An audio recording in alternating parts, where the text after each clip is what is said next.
Welcome back to another episode of Hot Mess Espresso, guys. This one, well, we're in the new studio, which I'm so obsessed with this. It's not Finlay. Why? It's not 100% where I want it,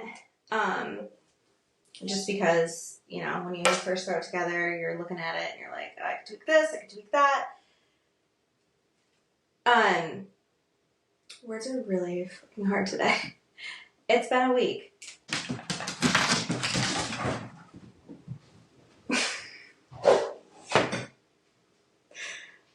Welcome to Hot Mess, guys. But it's been, so we finished the studio this past weekend. My sister and my brother-in-law came over and helped out. But it's been a crazy couple of weeks. I just got back from Texas a couple of weeks ago. We went to the Dear Media IRL event, and it was so incredible. Just to be among like-minded women and men, and just people that want to be where I want to be it was so much fun and so worth it, and I cannot wait to bring a bunch back from that and pour it into Hot Mess Espresso, because we're coming up on a year. We're about 9 or 10 days from a year. I'm also definitely getting a new mic stand because this thing is barely hanging on with the weight. Kind of like me, barely hanging on. That's fine. Everything's fine. But yeah, the event was incredible. It was so eye-opening. I learned a lot. I learned a lot about myself and where I want to take this podcast, where I want to take just myself personally, and, you know, do all of that. And I'm just very grateful that I was able to go. I can't wait for the next one. I literally was looking at these panelists going, I'm going to be up there in 5 years. And it's going to happen. There's been like so many good things with the podcast exposure, especially in colleges. I was literally talking to ma'am in a minute. You're so cute. Come here. You're adorable. You're so cute. You're a menace to society, but you're my menace. Hi. Hello. Thank you. Let me guess, you kiss your dog on the mouth? No. All right, go lay down. You absolute menace to society. But anyways, she's got such main character energy right now. But it's been insane because I've heard a lot of things, especially from college students, and that their professors are bringing up the podcast, and that, you know, HME was used in a presentation for another class as a piece of media, and that blew my freaking mind. That absolutely blew my mind. I'm so honored to whoever, I didn't catch the name, but whoever used this, I love you. And that literally meant the freaking world to me, that this meant something to them. And oh my God, this is like such a mess, but you know, we're going with it. But in other news, I know the real reason that everyone's here is because I'm, you know, spilling the tea on the divorce. And for those of you that didn't know, I'm in the middle of a divorce right now. And it is very strange going through a divorce with somebody that you don't hate. I was the child of a very hostile divorce. Granted, I was 21 when it happened, but a very hostile divorce. Like, yeah. And my soon-to-be ex-husband was also part of a very hostile divorce. And hostile divorces were all I ever saw and ever knew. And you had to pick a side, and you had to hate your like ex-spouse, and they were such a dick, and this, that, and the third. And granted, there's shit that he does that I'm literally like, I'm so glad we're getting a divorce because I don't have to fucking deal with this anymore. you know? But there's also like another layer to it. When you are divorcing somebody that you don't hate, that didn't do something god awful to you, you literally get people that are sitting there like, well, why can't you just work it out? And here's why we can't work it out. We, over the course of the few years that we've been married, have either grown into different people or have just become comfortable in a certain, like, just way of life.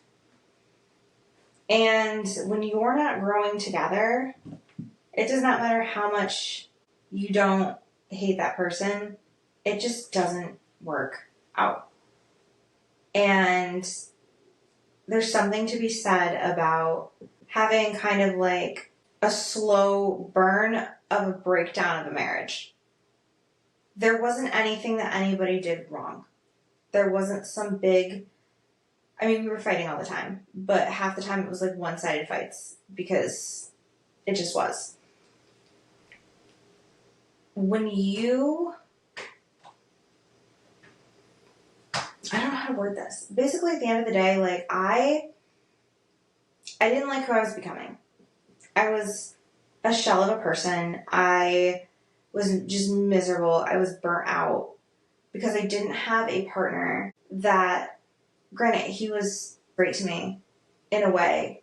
Like, he's a great friend. He's a great person to be around. We still have a lot of good times and we still, like, laugh together and stuff like that. But when it came to being a partner and being the partner that I needed, he couldn't do it. And in turn, I was becoming a partner that was very bitter and resentful and angry, and I was just a person that I didn't like. And therefore, I was becoming a partner that wasn't fair to him. And sometimes that's literally the only reason why two people don't work out. Nobody, like, did anything wrong. Nobody was, like, this horribly, like, abusive anything. It wasn't anything like that. But then on the flip side, you get a lot of people that, because there wasn't anything awful, they were like, well, you didn't try hard enough. And tell that to who I was 6 months ago when I knew my marriage was over. Because the person I was 6 months ago is not the person I am now. And the person I was 6 months ago was just begging for it. Girl, I ain't happy about this either, but come on, chill. The person I was just begging for him to care. And I know he cared in his own way, but it wasn't enough. And I didn't feel good enough for months. I mean, I remember when we first split up, I had a complete breakdown to him, and I was like, I tried to be a good wife, I tried to be a good partner, I did everything that I could to be that person for you, and it just wasn't good enough. And that fucks with you. It fucked with me. It absolutely fucked with me. I was just like, why am I not good enough? Like, I have somebody who is great to me and, like, in a way, is great to me, and I'm still not getting what I need out of a partner. And I think when it comes to nobody literally wakes up one day and goes, I'm just going to get a divorce. I wrestled with that for months. We had a conversation April of 2023, and we had talked about it on season 1 or 2 of the podcast, where that was our lowest point. And when we did the podcast episode, it's when things were getting better and he was stepping up. And then we just got comfortable. And you can't make a relationship work when only one person is really fighting for it. And I'm not saying that to knock him at all, because, he's still a part of the family. He's still a good friend. He's still, like, probably my sister's favorite person on the planet, besides me, of course. I better be her favorite person on the planet, damn it. But Well, her kid probably is, but, you know, close second. I'll take close second. But, like, I just ADHD'd so hard. And, you know, sometimes shit just doesn't work out.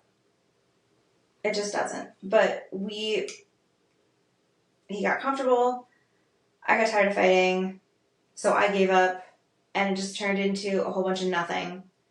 And, you know, could I have tried harder? Yeah. But I also wasn't willing to sacrifice any more of myself and my mental health in order to make that work. And I've spent the last year literally blasting so much Alexandra Kay and Kelsey Ballerini. Like, she'll never hear this podcast, but her divorce EP literally just was my entire fucking life for a year. And then I heard the song by Alexandra Kay, Painted Imperfect, and it was a light bulb moment for me, because I was like, I painted all of the things so well, too well, that people are confused as to why things are over. But again, I was protecting him, I was protecting our relationship, because it wasn't anybody's business. And it's still not necessarily anybody's business why we're done. But I've talked about him on the podcast. There's 3 episodes where we've talked, like, he's been on the podcast. And I've always said that I'm going to be open about all of this to you guys. And in doing so, I have to be open about all of this. Even the really shitty parts. And I'm just watching my cat, like, watch this bug on the lighting. And I swear to God, I will return to sender. But I'm not even like, so the divorce isn't finalized yet. We're still working on how we want to present everything. Like, there's a lot to getting a divorce. I swear to God, it's so easy to get married, and it is literally the biggest headache and pain in the ass to get a divorce.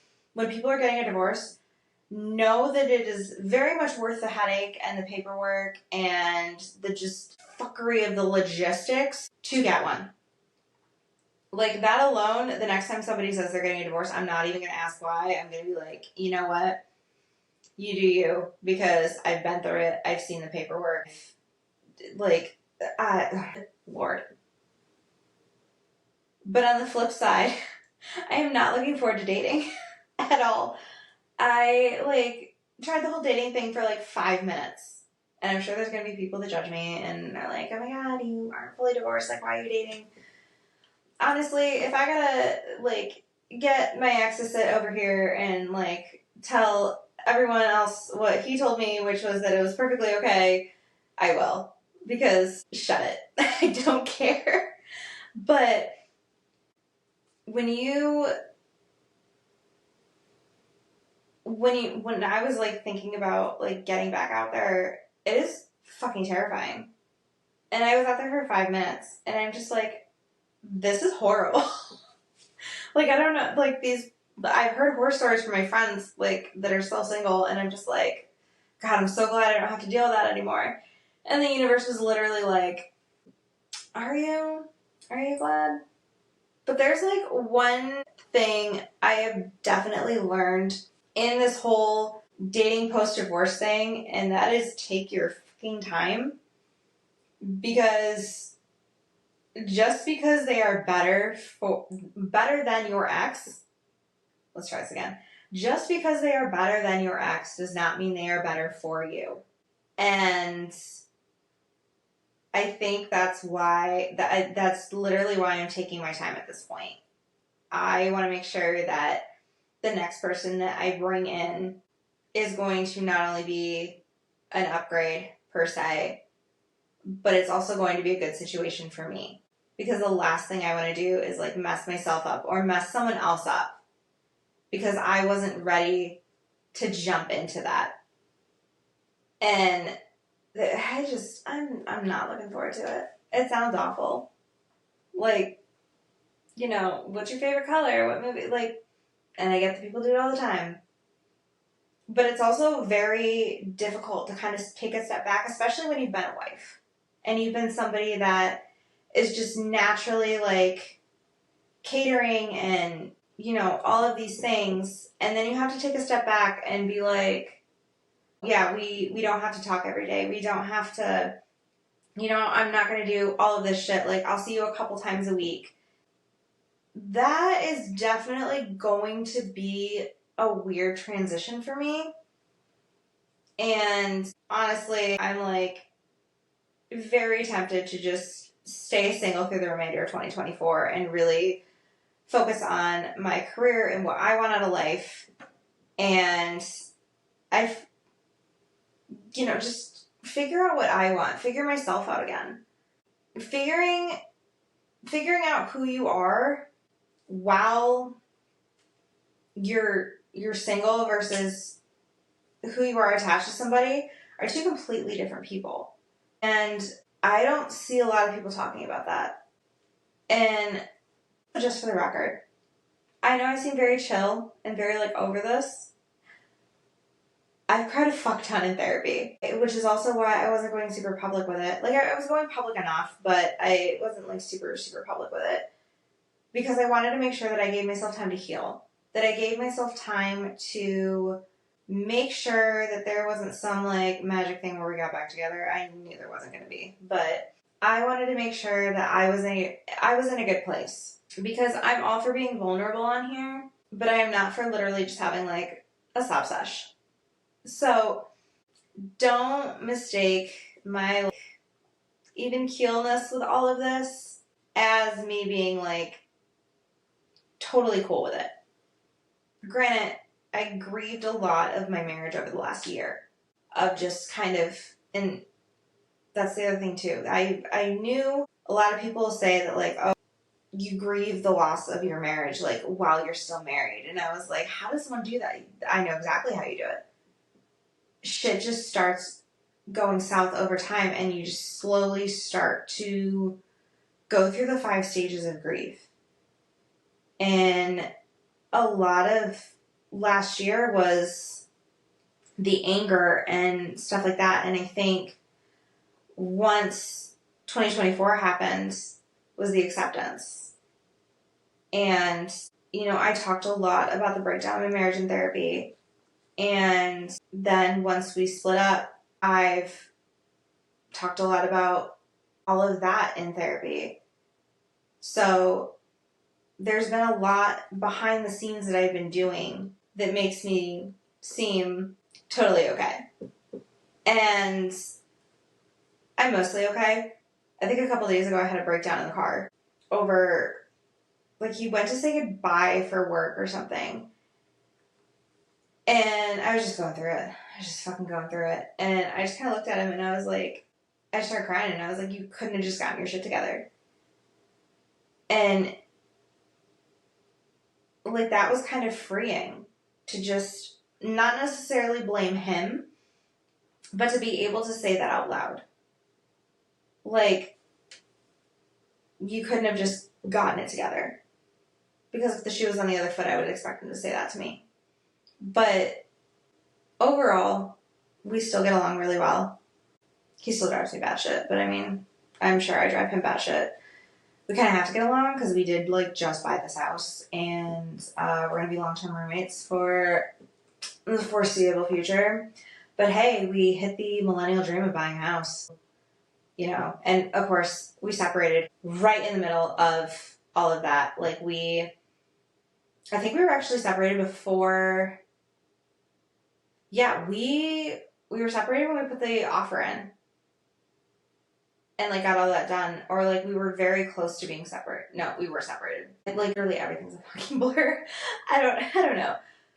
But we were separated through like pretty much the entirety of closing. And we had a really long conversation about it because I was like, do we not buy the house and just use the money that we would have had for the mortgage and just get like 2 separate apartments, split up the animals, blah, blah, blah. And we had very much agreed early on that no matter what happened with us,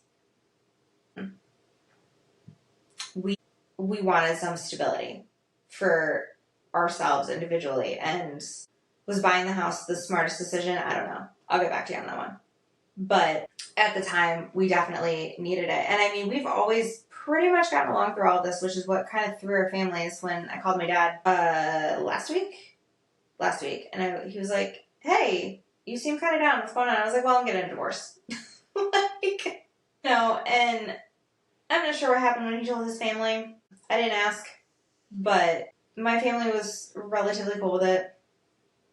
And if you're part of my extended family and this is the first you're hearing of it, surprise. Also, thanks for tuning in.